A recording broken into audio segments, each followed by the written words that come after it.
Welcome to the Physics Classroom's video tutorial on light and color. The topic of this video is path difference in wavelengths, and we want to know what is path difference and how is it related to wavelength for points on the antinodal and nodal lines of a two-point source interference pattern.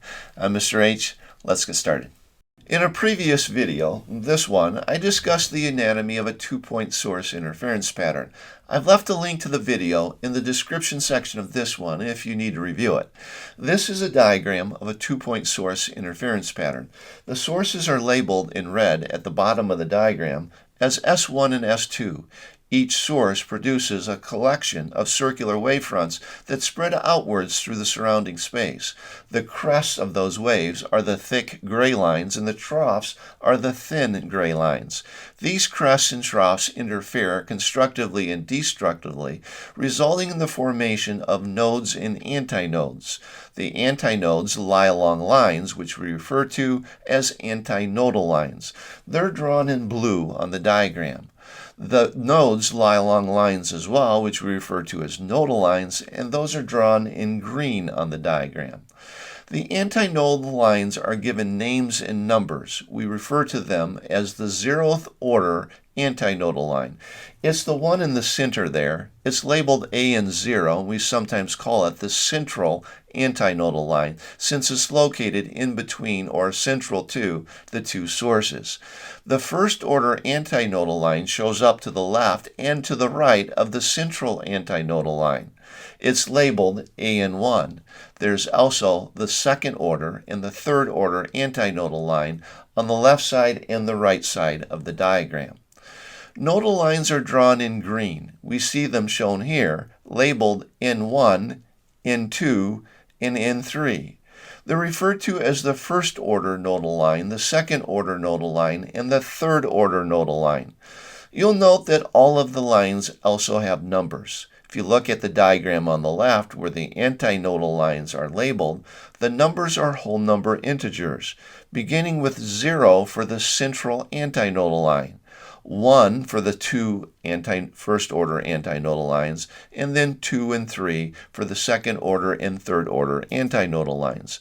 In the diagram on the right, you see the numbers for nodal lines. I'm using half numbers. That's not always the custom, but I'm using half numbers for the nodal lines because if you think about how the numbering would go, the central antinodal line would be 0. The next line has the number a half. It's the first order nodal line. The next line is blue, and it would have the number 1, and it's a first order antinodal line. The next line would be a green nodal line, and its number would be 1.5. And the result is that the numbers are increasing from 0 to a half, to 1 to 1.5, to 2 to 2.5, etc., where all the half numbers are associated with the green nodal lines. Over the next several minutes, I'm going to use a collection of animations to develop a mathematical equation that relates the wavelength of waves that create this pattern to the path difference. Now, what is path difference? Path difference is a difference in two distances. One of those distances being the distance from source 1 to a point on an antinodal line, and the other being the distance from source 2 to a point on an antinodal line. So I'll need to measure two distances and then take the difference, and that's the path difference. Now, when we think of measuring distances, we think of getting out a ruler and measuring using like a centimeter standard or a meter standard and measuring the distance between 2 points. One of the points here is going to be point A, and the other point will be point S1 or point S2.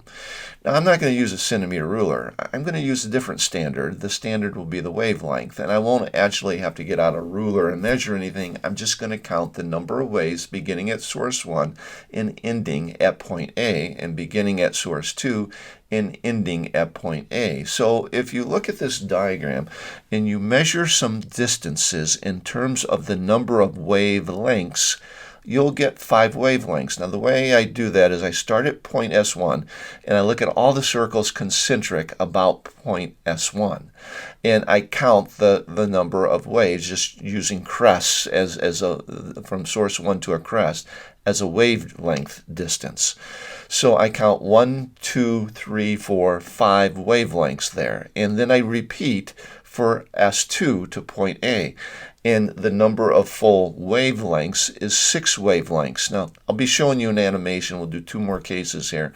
I'll show you animations that make that a little clearer if you don't understand it. But focus on the concentric circles or circular wavefronts that are concentric about the 2 sources and count waves out to the point. So for point A, the difference in distance traveled is the difference between 6 wavelengths and 5 wavelengths, and that's 1 wavelength. Now I'm going to do it again for point B, and point B is on an antinodal line again on the left side of the pattern. And what I'm going to do is count the distance from S1 to point A and S2 to point A, and the animation will make this clearer because it's going to highlight each wavelength. So here we go. S1 to A, 1, 2, 3 wavelengths from S1 to point A. Now from S2 to point A, it's 1, 2, 3, 4 wavelengths. So I have 2 distances here, one of 3 wavelengths, one of 4 wavelengths. The path difference is the difference in distance traveled, the difference in these 2 distances, and it's 1 wavelength. I'm going to do a final example for part C, animated, and from S1 to point C, it's 1, 2, 3, 4, 5, 6, and 7 wavelengths. Now I'm going to do it from S2 to point C, and that's 1, 2, 3, 4, 5, 6 wavelengths. So I have 7 wavelengths from the far away source, S1, and 6 wavelengths from the nearer source, S2, to point C. The difference in distance traveled is 1 wavelength. So if I notice in the table above, for all points that I picked on the first order antinodal line, the path difference is 1 wavelength. Store that in your noodle. Let's do the second antinodal line now. Since we've seen how this works, we're going to do it a little bit faster now. We're going to do the second antinodal line. We're going to pick 2 points, point D first, and then we'll do point E. Here's point D on the right side of the pattern. We're going to count from the far source S1 to D, and then from the nearer source S2 to D. We're going to do it in terms of wavelengths. So here we go.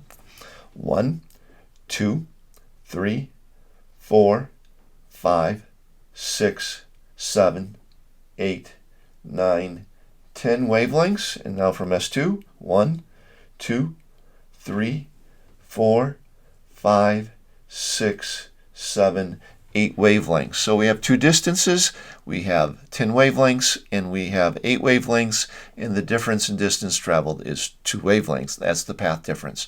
Now we're going to do point E on the left side of the pattern. Here it is. Let's count from S1 first. 1, 2, 3, 4. Now from S2, 1, 2, 3, 4, 5, and 6. So the 2 distances are 4 wavelengths and 6 wavelengths.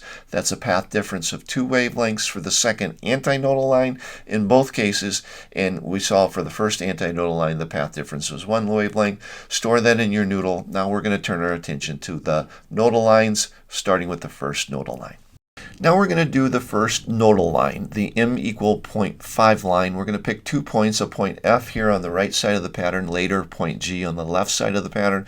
We're going to measure distances from S1, the farthest source, to point F, and then from S2, the nearest source, to point F. We're going to measure them in terms of wavelength. So we're counting waves. So here we go.